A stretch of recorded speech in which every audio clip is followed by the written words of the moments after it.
ठीक है, देखो कल हमने पढ़ा था, वैक्सीन्स के बारे में पढ़ लिया था कि जो हमारे माइक्रो ऑर्गेनिज्म होते हैं ना, उनको वैक्सीन बनाने में हम यूज़ करते हैं। ठीक है, आज हम उनका एक और यूज़ पढ़ेंगे कि वो किस तरह हमारी सॉइल की फर्टिलिटी को बढ़ाते हैं।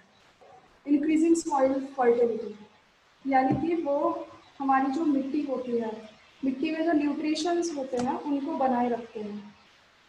ठीक है, इस तरह देखो, some bacteria and green algae are able to fix nitrogen from the atmosphere to rich soil with nitrogen and increase its fertility. देखो क्या होता है कि कुछ बैक्टीरियाज होते हैं, कुछ green algae, blue green algae, algae जो हमने पहले पढ़ा अभी, ठीक है, एल्गी होते हैं, बैक्टीरिया होते हैं, वो क्या करते हैं, नाइट्रोजन को फिक्स करते हैं। नाइट्रोजन फिक्स करने का मतलब है कि जो एटमॉस्फेयर में नाइट्रोजन है उसका जो फिक्स अमाउंट है, जो परसेंटेज है, उसको एटमॉस्फेयर में बैलेंस रखते हैं। यानी कि मान लो प्लांट्स नाइट्रोजन ले रहे हैं, ठीक है, प्लांट्स नाइट्रोजन लेते हैं। अब नाइट्रोजन उनको लेते लेते मान लो सॉइल में नाइट्रोजन खत्म हो जाए, तो ये बैक्टीरिया क्या करते हैं, एटमॉस्फेयर की नाइट्रोजन को सॉइल की नाइट्रोजन में चेंज कर देते हैं। वो नाइट्रोजन की फॉर्म्स में चेंज करके सॉइल में ट्रांसफर करते हैं और सॉइल से वापस प्लांट्स ले लेते हैं। ठीक है, तो इस तरह ये बैक्टीरियाज और ग्रीन एल्गी जो है नाइट्रोजन फिक्स करते हैं। कहाँ से करते हैं, from atmosphere to enrich the soil, atmosphere से सॉइल में ट्रांसफर करते हैं। ठीक है, और उसकी फर्टिलिटी बढ़ाते हैं। देखो सॉइल की फर्टिलिटी तब बढ़ती है जब इसमें न्यूट्रिशंस हो, फॉस्फोरस, नाइट्रोजन, पोटाशियम, ये सभी नेचुरली। ठीक है, लेकिन हाँ कभी कभी क्या होता है कि जब ये न्यूट्रिशंस खत्म होते हैं, तो मैंने बताया था हम लोग फर्टिलाइजर्स यूज़ कर लेते हैं। लेकिन फर्टिलाइजर जो है वो नुकसान करते हैं हमारी सॉइल को, उसकी फर्टिलिटी को कम करते हैं, डिक्रीज करते हैं, इसलिए उनको ज़्यादा यूज़ नहीं करना चाहिए। नेचुरली ये बैक्टीरिया पाए जाते हैं सॉइल में, ये अच्छे होते हैं और हेल्दी होते हैं हमारी सॉइल के लिए, और ये सॉइल की फर्टिलिटी को भी बढ़ाते हैं। ठीक है, These microbes are commonly called biological nitrogen fixers. अब देखो ये माइक्रोब्स जो हैं, जो माइक्रो ऑर्गेनिज्म हैं, जो मिट्टी में पाए जा रहे हैं, बहुत छोटे होते हैं, हमें दिखाई नहीं देते, इनको हम बायोलॉजिकल नाइट्रोजन फिक्सर्स कहते हैं। यानी कि बायोलॉजिकल यानी कि जो लिविंग है, और नाइट्रोजन फिक्सर्स यानी नाइट्रोजन की मात्रा को बनाए रख रहे हैं, बैलेंस करके रखते हैं, नाइट्रोजन को फिक्स करते हैं, बैलेंसिंग बनाए रखते हैं, इसलिए इनको हम बायोलॉजिकल नाइट्रोजन फिक्सर्स कहते हैं। ठीक है, अब है कौन कौन से वो, आप लोगों ने बहुत फेमस ये नाम सुना होगा, राइजोबियम बैक्टीरिया। ये जो राइजोबियम बैक्टीरिया होता है, ये जो प्लांट्स होते हैं ना, उनकी जो रूट्स होती हैं, रूट्स, नोड्यूल्स यानी कि जो जड़ होती है, जड़ में छोटी छोटी गांठें होती हैं, उनके अंदर पाए जाते हैं। Rhizobium bacteria are found in the root nodules of plants. लेकिन हर प्लांट्स की जड़ में नहीं, लेग्यूम प्लांट्स क्या होते हैं, जो दाल वाले पौधे होते हैं ना, उनकी ही रूट्स में पाए जाते हैं। ये मैंने आपको चैप्टर फर्स्ट में भी पढ़ाया था, कोई बात नहीं फिर पढ़ते हैं। ठीक है, राइजोबियम बैक्टीरिया है और एक एनोबिना नॉस्टॉक, ये दोनों भी नाइट्रोजन फिक्सर्स होते हैं, तीनों ही होते हैं बल्कि। ठीक है, नेक्स्ट ये देख रहे हो आप, ये रूट है, लेग्यूम प्लांट्स की रूट है, और उसमें ये जो गांठें देख रहे हो आप, ये छोटी छोटी जो गांठें हैं, इनको रूट नोड्यूल्स बोलते हैं। नोड्यूल्स का मतलब ये होता है सॉलिड हिस्सा जो होता है गांठ टाइप का। ठीक है, हाँ, ये रूट नोड्यूल्स हैं।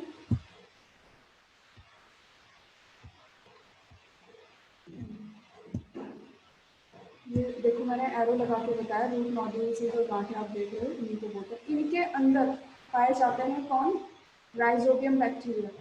और राइजोबियम बैक्टीरिया जो मोस्ट इम्पॉर्टेंट काम करते हैं वो क्या है, नाइट्रोजन को फिक्स करते हैं, नाइट्रोजन को बैलेंस रखते हैं। जैसे मैं आपको बताती हूँ, नाइट्रोजन जो है ना कई फॉर्म्स में पाया जाता है, कई फॉर्म्स यानी उसके कई रूप होते हैं।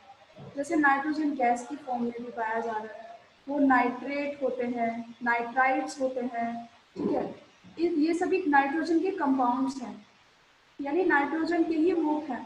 अब ये बैक्टीरिया क्या करता है, जो एटमॉस्फेयर में नाइट्रोजन है वो गैस की फॉर्म में है, उसको गैस की फॉर्म से नाइट्राइट्स में, नाइट्रेट्स में, ठीक है, उसमें चेंज करके सॉइल में डाल देते हैं और सॉइल से प्लांट्स इनहेल कर लेते हैं अपने अंदर। तो ये काम इनका होता है। देखो ऐसा क्यों कर रहे हैं, ऐसा इसलिए करते हैं क्योंकि जो प्लांट्स है ना वो डायरेक्ट गैसियस नाइट्रोजन को नहीं ले सकते, उनको नाइट्रोजन चाहिए तो कंपाउंड की फॉर्म में ही चाहिए, नाइट्रोजन को चाहिए तो नाइट्राइड या नाइट्रेट्स की फॉर्म में ही चाहिए। तो इसलिए राइजोबियम बैक्टीरिया गैसियस नाइट्रोजन को नाइट्रोजन के कंपाउंड्स में बदल देते हैं, नाइट्रोजन के दूसरे रूप में बदल कर देते हैं। ठीक है, नेक्स्ट देखो, अब आता है जो प्लांट्स, वो जो हमारे माइक्रो ऑर्गेनिज्म है वो एनवायरनमेंट को क्लीन करने में बहुत हेल्प करते हैं। एनवायरनमेंट को क्लीन मतलब वैसे झाड़ू वाड़ू नहीं लगाते, ऐसा क्लीन नहीं, वो नेचुरली क्लीन करते हैं। नेचुरली क्लीन जैसे आपने देखा होगा, अगर कहीं पे केले का छिलका पड़ा हुआ है या कोई कंपोस्ट पड़ा हुआ है, कंपोस्ट यानी नेचुरल कोई वेस्ट पड़ा हुआ है प्लांट का या वेजिटेबल के पील्स हैं, छिलके वगैरह पड़े हैं, तो कुछ टाइम बाद नेचुरली वो डिकम्पोज हो जाते हैं। माइक्रो ऑर्गेनिज्म क्या करते हैं, उनको ना खा जाते हैं और डिकम्पोज कर जाते हैं, वहाँ से गायब कर देते हैं, इस तरह क्लीन करते हैं। अब देखो इसको जरा,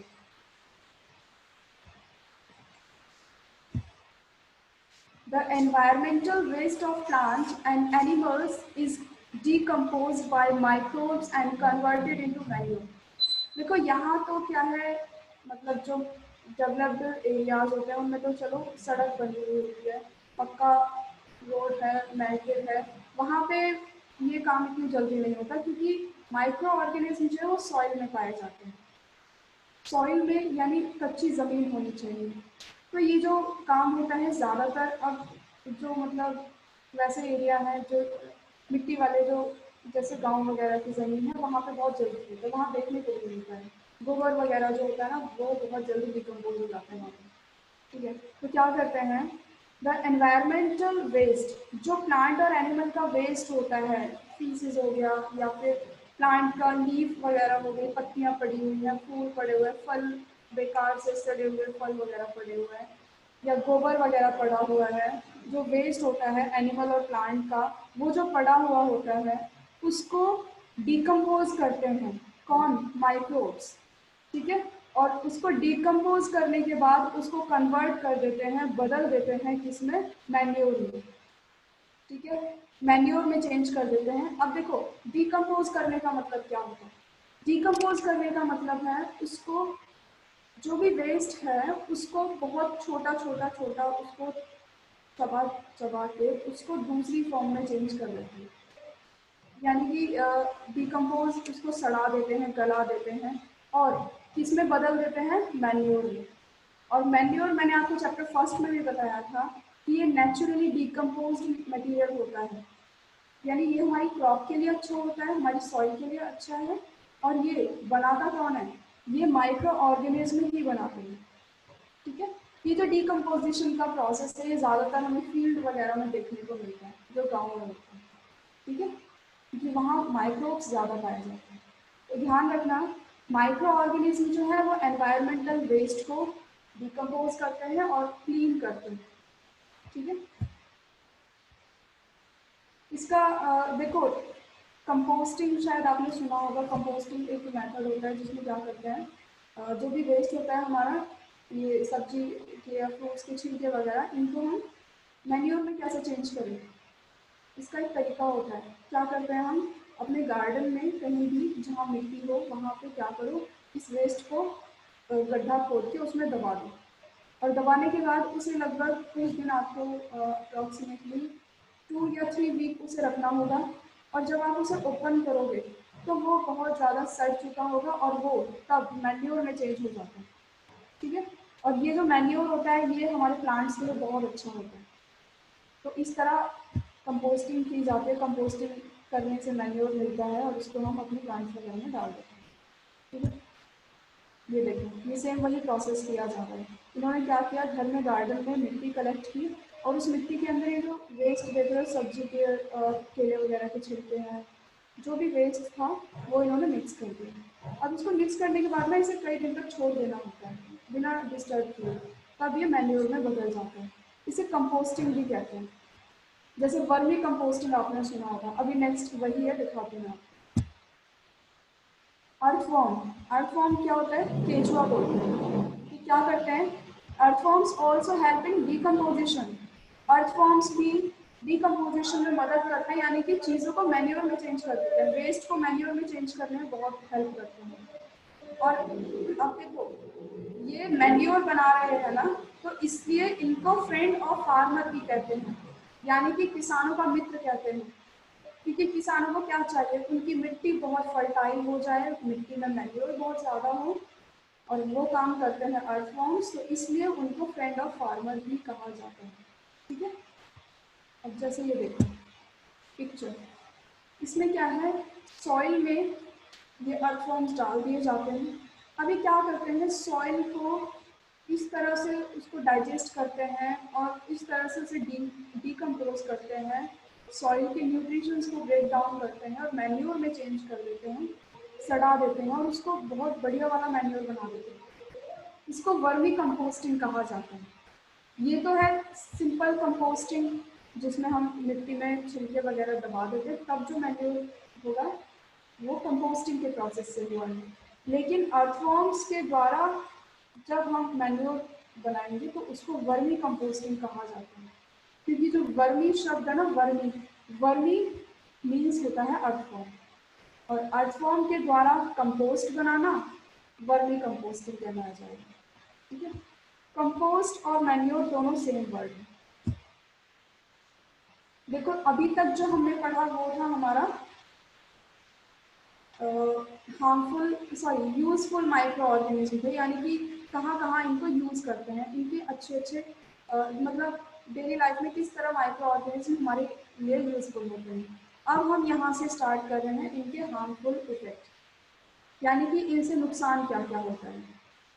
देखो इनके यूजेस क्या थे, माइक्रो ऑर्गेनिज्म के बेनिफिट्स क्या थे, मैं एक बार फिर से रिपीट कर देती हूँ। हमने पढ़ा था कि माइक्रो ऑर्गेनिज्म को कर्ड बनाने में, वाइन्स में, अल्कोहल्स बनाने में यूज़ करते हैं। ठीक है। उनके हम टैबलेट्स, एंटीबायोटिक्स बना रहे थे, वैक्सीन्स बना रहे थे, है ना। वैक्सीन्स के बाद हमने अभी पढ़ा ये एनवायरनमेंट को क्लीन करने में हेल्प करते हैं। ठीक है। ये सब इनके यूज यूज थे, यानी कि इनको जो उपयोग है, जो माइक्रो ऑर्गेनिज्म जहाँ यूज आते हैं।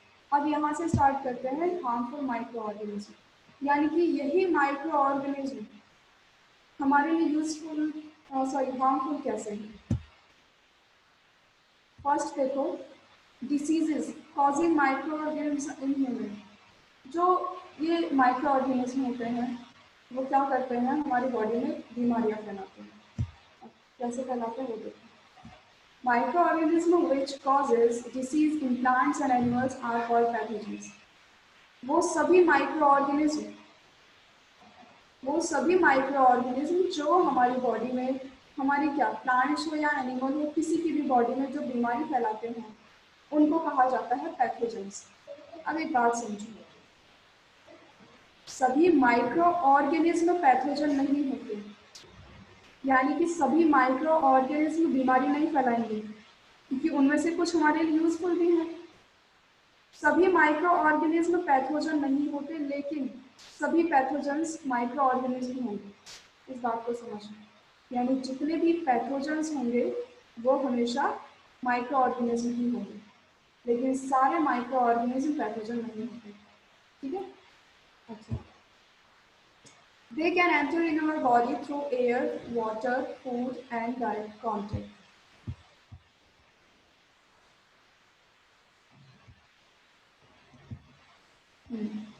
अब क्या होता है, वो हमारी बॉडी में एंटर कर सकते हैं, किसके थ्रू, एयर के थ्रू, वाटर के थ्रू, फूड के थ्रू एंड डायरेक्ट कॉन्टेक्ट से। ठीक है।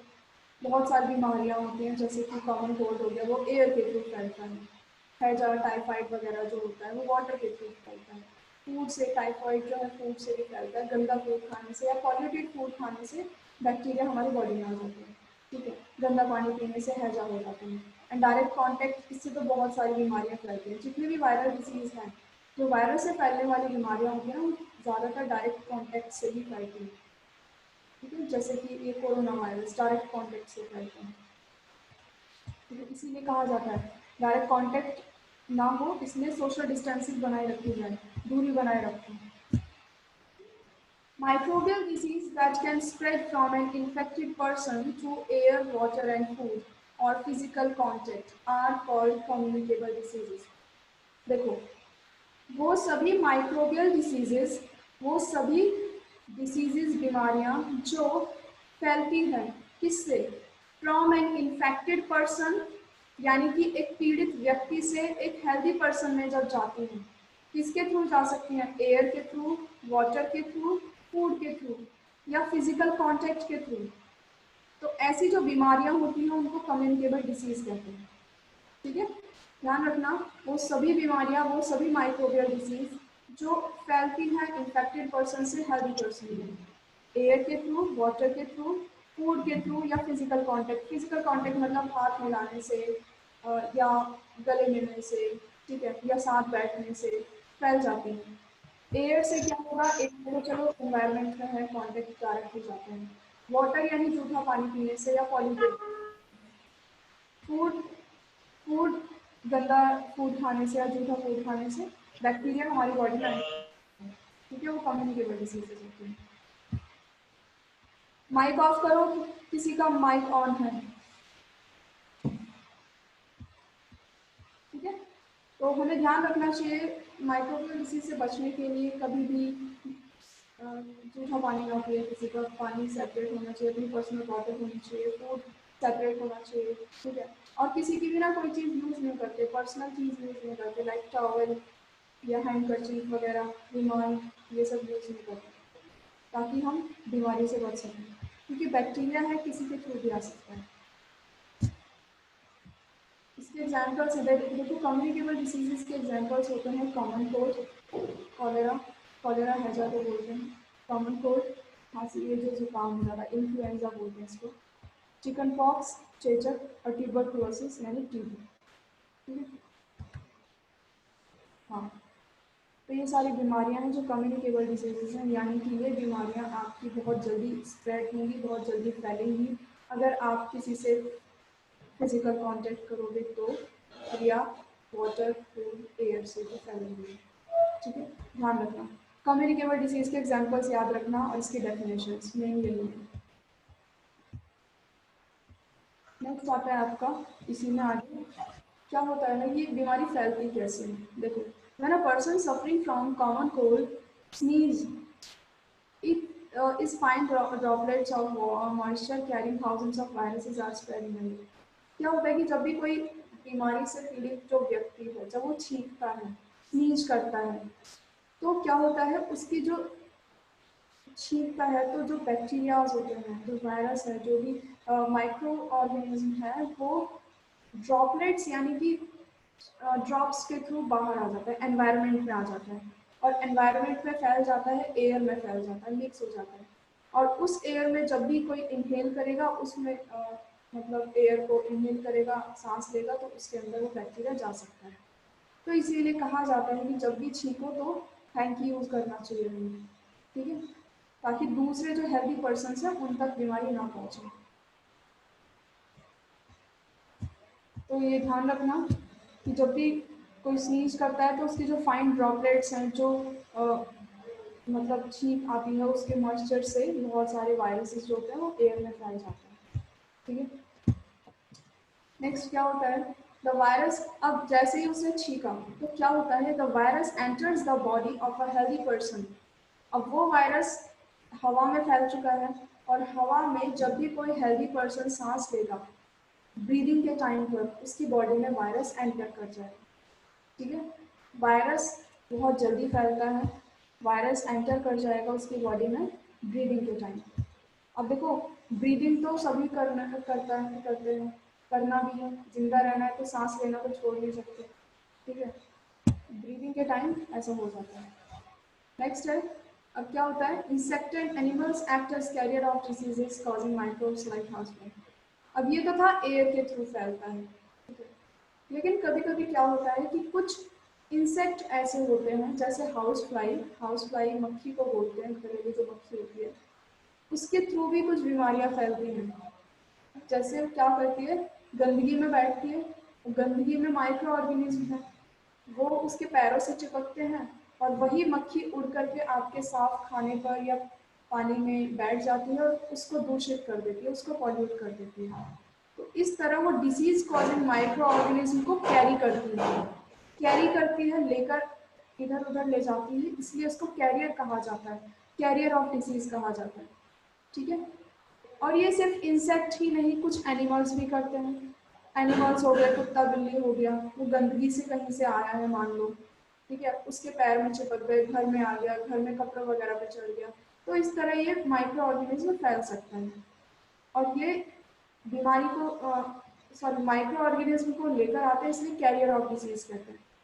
इसीलिए कहा जाता है कि जो आपका खाना है, जो हेल्दी फूड है, उसको ढक कर के रखना चाहिए ताकि उसमें हाउस फ्लाई मक्खी वगैरह ना लगे, क्योंकि मक्खी गंदगी में बैठती है और वो बीमारी फैला देती है। नेक्स्ट आता है आपका the flies sit on the garbage. ये जो मक्खियाँ होती हैं वो गार्बेज पर बैठती हैं। गार्बेज यानी कि कूड़े के ढेर को बोलते हैं, कूड़े में बैठती हैं, गंदगी में बैठती हैं। एंड एनिमल एक्सक्रीटा यानी कि जो एनिमल का वेस्ट होता है उस पर बैठती हैं, वहाँ रहती हैं, गंदगी में रहती हैं। और फिर क्या होता है, जब वो बैठती हैं तो पैथोजन क्या थे, डिसीज कॉजिंग माइक्रो ऑर्गेनिज्म, और वो पैथोजन स्टिक हो जाते हैं, चिपक जाते हैं टू देयर बॉडी, उनकी बॉडी पर चिपक जाते हैं, पैर में, पंजे में, मुंह में, कहीं भी चिपक सकते हैं। चिपकने के बाद क्या होता है, व्हेन दीज फ्लाइज सिट, जब ये मक्खी बैठती है ऑन अनकवर्ड फूड यानी कि बिना ढके हुए फूड पर जब बैठ जाती हैं तो दे में ट्रांसफर द पैथोजन, तो उस पैथोजन को जिसे ये लेकर आई हैं उसको फूड में ट्रांसफर कर देती है। तो इस तरह से गंदगी में से ये पैथोजन हमारे फूड में ट्रांसफर कर सकती हैं, इसलिए हमारे लिए हार्मफुल नहीं है। ठीक है। और साथ में ही हमें फूड को कवर्ड करके रखना चाहिए ताकि ऐसी बीमारियों से हम बच सकें। ठीक है। तो ये कुछ कैरियर थे, जैसे कि हमारा माइक्रो ऑर्गेनिज्म एयर से फैल सकता है, पानी से, और यहाँ हमने बड़ा मक्खी वगैरह कुछ कैरियर होते हैं डिजीज़ के, ठीक है, वो फैला सकते हैं। नेक्स्ट देखिए,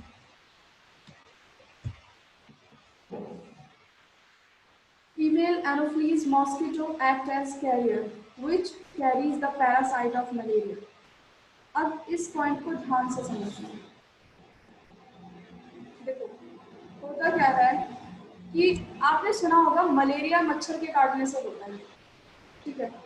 अब वो मच्छर मलेरिया नहीं करता, बल्कि मच्छर के अंदर एक पैरासाइट होता है, यानी कि वो बैक्टीरिया होता है जो मलेरिया फैलाता है। अब क्या होता है, देखो ऐसे समझो, मान लो कोई पर्सन इन्फेक्टेड है, मलेरिया से पीड़ित है। अब जो मलेरिया का जो प्रोटोजोआ होता है ना, एक्चुअल में प्रोटोजोआ होता है, जो प्रोटोजोआ है वो उसके ब्लड में होता है। अब क्या हुआ, मच्छर ने काटा, मच्छर जब काटता है तो हमारा जो ब्लड होता है ना वो उसके मुंह में आ जाता है। हमारा ब्लड है, ब्लड में क्या है, प्रोटोजोआ है, पैरासाइट है मलेरिया का। अब वो पैरासाइट, वो प्रोटोजोआ उसके मुंह में चला गया, उसके डंक के थ्रू उसके मुंह में चला गया। अब उसी मच्छर ने किसी हेल्दी पर्सन को काटा, जब वो किसी हेल्दी पर्सन को काटेगा तो उसी मुंह से काटेगा, उसी डंक से काटेगा, और जब वो काटेगा तो उसके ब्लड में वो मलेरिया का प्रोटोजोआ छोड़ देगा, और उसके ब्लड में जब मलेरिया का प्रोटोजोआ जाएगा तो उसे भी मलेरिया हो जाएगा। तो इस पॉइंट का मतलब क्या है कि जो वो मच्छर है, जो मच्छर है उसका नाम है फीमेल एनोफ्लीज मॉस्किटो, और वो क्या कर रहा है, कैरियर है। कैरियर यानी कि प्रोटोजोआ को एक बॉडी से दूसरी बॉडी में लेकर जा रहा है, तो वो मलेरिया का पैरासाइट को लेकर जाता है। ठीक है। तो फीमेल एनोफ्लीज जो मॉस्किटो होता है, देखो मच्छर कई तरह के होते हैं लेकिन हर मच्छर मलेरिया नहीं करता। ध्यान रखना, फीमेल एनोफ्लीज की कैटेगरी का एक मच्छर होता है, वही मलेरिया के पैरासाइट को एक बॉडी से दूसरी बॉडी में लेकर जाता है। ठीक है, तो अगर मलेरिया का ये सॉरी फीमेल एनोफिलीज मॉस्किटो अगर कहीं पे पैदा होता है गंदे पानी वगैरह में, तो मलेरिया होने के चांसेस बढ़ जाते हैं। इसीलिए कहा जाता है कि मच्छरों को पैदा होने से रोकने के लिए हमें पानी जमा नहीं होने देना चाहिए कहीं, क्योंकि पानी में ये लोग बहुत मतलब मच्छर बहुत पनपते हैं। ठीक है, तो इस पॉइंट में आपको ध्यान रखना है कि मलेरिया का कैरियर कौन होता है, कौन लेकर जाता है, फीमेल एनोफिलीज मॉस्किटो। ठीक है, अब सेम इसी तरह डेंगू वायरस का भी एक कैरियर होता है, लेकिन उसका नाम होता है एडीज मॉस्किटो। देखो मैंने बताया मच्छर कई तरह के हैं, हर मच्छर डेंगू नहीं करेगा, हर मच्छर मलेरिया नहीं करेगा। मच्छर फैलाने के लिए सॉरी मलेरिया फैलाने के लिए रिस्पॉन्सिबल होता है फीमेल एनोफिलीज मॉस्किटो, और डेंगू का कैरियर होता है एडीज मॉस्किटो। ठीक है, एडीज मॉस्किटो भी सेम काम करता है। किसी एक पर्सन को डेंगू है, उसे काटेगा, उसके ब्लड से वायरस लेगा, और उस वही सेम मच्छर जब दूसरे किसी हेल्दी पर्सन को काटता है तो उसकी बॉडी में वो वायरस को ट्रांसफर कर देते हैं, कैरियर की तरह काम करते हैं। ठीक है, तो एडीज मॉस्किटो आपका डेंगू वायरस का कैरियर होता है, डेंगू फैलाते हैं। नेक्स्ट है all mosquito breed in water. Breed का मतलब होता है पैदा होना, रिप्रोडक्शन करना, अपनी संख्या बढ़ाना। ये जो मॉस्किटो होते हैं ये पानी में बहुत जल्दी सर्वाइव करते हैं, बहुत जल्दी वहाँ पे ब्रीड करते हैं। ठीक है, तो जितने भी मच्छर हैं वो पानी में ब्रीड करते हैं, इसलिए so water should not be collected anywhere in coolers, tyres, flower pot. इसलिए आपको ध्यान रखना है कभी भी कहीं भी पानी जमा नहीं होने देना। अगर पानी जमा नहीं होगा तो मच्छर होने के भी चांसेस नहीं है और आप बच पाओगे। ठीक है, इसीलिए टंकी के ढक्कन हमेशा बंद रखने चाहिए, या छत पे कोई ऐसा सामान नहीं होना चाहिए जिसमें बारिश का पानी इकट्ठा हो जाए।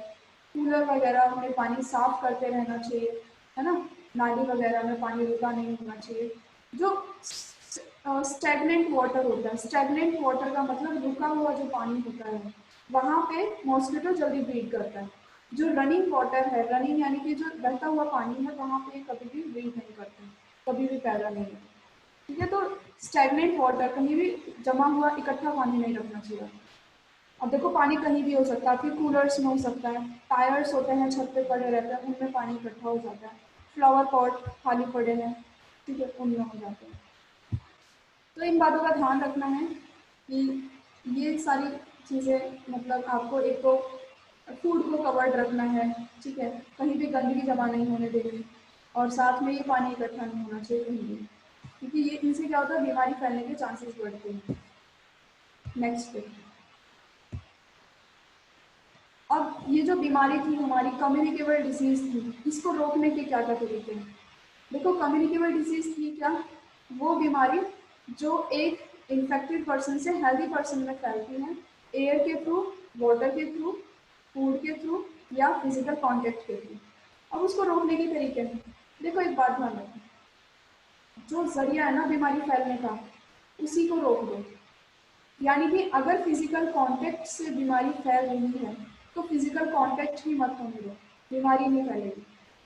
ठीक है, अब एयर से बीमारी फैल रही है, क्यों, क्योंकि एक पर्सन ने छींक दिया। अब अगर वो अपना मुंह कवर करके छींकेगा तो बीमारी नहीं फैलेगी। ठीक है, पानी फूड आपका कवर्ड रहेगा तो बीमारी नहीं फैलेगी। तो ये कुछ तरीके होते हैं जिनसे हम बीमारी को फैलने से रोक सकते हैं। जैसे पहला है वियर अ मास्क, हमेशा मास्क पहनकर रहना चाहिए, आपको कवर्ड करना चाहिए अपने माउथ को, ताकि आपके बोलते समय या छींकते समय आपके जो वायरस हैं अंदर के वो बाहर ना आए। ठीक है, इस तरह जैसे हम लोग नॉर्मली अभी भी मास्क यूज़ करते हैं ताकि कोरोना वायरस से बच सके, क्योंकि वो जो है एयर के थ्रू भी फैल रहा है। नेक्स्ट है वॉश हैंड्स, हाथ धोते रहना चाहिए, क्योंकि जब आप छींकते हो या कुछ काम भी करते हो तो आपका हाथ आपकी बॉडी से माउथ से टच होता है तो वो वायरस आपके हैंड्स में आ सकता है, और हैंड्स के थ्रू जब आप खाना खाओगे, पानी पियोगे या किसी से मिलोगे तो वो जो वायरस है, जो बैक्टीरिया है वो ट्रांसफर हो सकते हैं। ठीक है, इसलिए समय समय पर आपको टाइम टाइम पर हाथ धोते रहना चाहिए। नेक्स्ट है यूज हैंकी वाइल स्नीजिंग। छींकते समय हमेशा आपको हैंकी यूज करना है, ठीक है, ताकि सामने वाला जो हेल्दी पर्सन है कम से कम वो तो बच जाए। कीप सोशल डिस्टेंसिंग, ये तो आप सभी लोग जानते हो, एक दूसरे से दूरी बनाए रखना, इससे बीमारी कम फैलेगी आपकी, ठीक है। तो ये कुछ तरीके हैं। हमेशा मास्क पहनना चाहिए। देखो ये जो काम है ये हम अब ज़्यादा ध्यान दे रहे हैं क्योंकि कोरोना वायरस बहुत ज़्यादा मतलब बहुत हार्मफुल बैक्टीरिया है, हार्मफुल वायरस है।